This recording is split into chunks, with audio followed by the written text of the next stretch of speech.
Hey folks, welcome to the kitchen. Here's what we're working with today. I've got some ground pork, some shrimp, ginger root, fresh garlic, water chestnuts, and some chives from the garden.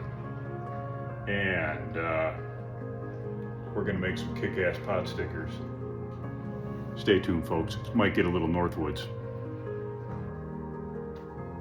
All right, welcome back. We got everything chopped up and ready to go in the bowl, baby. We've got our ground pork. We've got a bunch of shrimp that we chopped up, extra shrimp, so I'm just making these deluxe this time. The shrimp is totally optional, really, for making these pot stickers.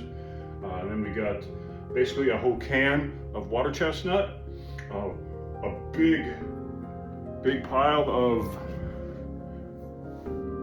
ginger root, basically one whole bulb of garlic, and then the chives from the garden here. You can use green onion is really what the recipe calls for, but my chives are so awesome here at Thornberry Farm that I just like to use those, and it's convenient. So we're gonna go ahead and mix that all up. I got my wonton skins here. We'll be back. All right, so this is how we build the pot stickers. We got our wonton wrappers. I just take I use kind of a big ball of meat. I like to make them a little bit bigger. Ball of meat goes inside. I bring those 4 flaps together. I bring them together, and then I just kind of twist and push it down and squeeze it up a little bit, and it just kind of turns into a little dumpling. Don't have to get too fancy. You can get fancy and origami these things up into anything you want, but ultimately they're just going into the fry pan, or the steamed version of these was my favorite thing that my father used to make when I was a boy. The steamed version he called shumai. Take the exact same dumpling into a steamer. Oh, very good. I don't have a steamer, so I just make pot stickers. We'll make them in the pan. I'll show you that in a few minutes. Stay tuned, folks. We got a bunch of these to build. All right, well, that made about 35 of these little bad Larrys. And from there, they're just going into a skillet. I grease this skillet with sesame oil.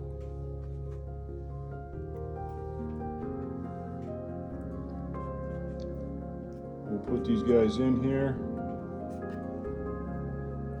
with a little bit of water. Helps if they're not touching, they'll sometimes stick to each other. I'm going to put some water at the bottom of that pan. Don't forget the oil, first step. There's a reason they call these pot stickers. A little bit more water in the bottom there. And this is going over to the stove.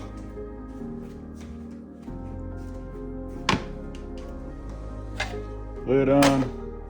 We'll run this for about 13 minutes, folks. We don't want to overcook them. They'll tend to dry out, and I don't want to cook all the goodness out of that ginger and garlic. We want that that stay in there. So I'll temp probe them even. Make sure they're cooked for the pork, and stay tuned. It's gonna be awesome. There they are, folks. And yes, I'm gonna eat a whole plate full.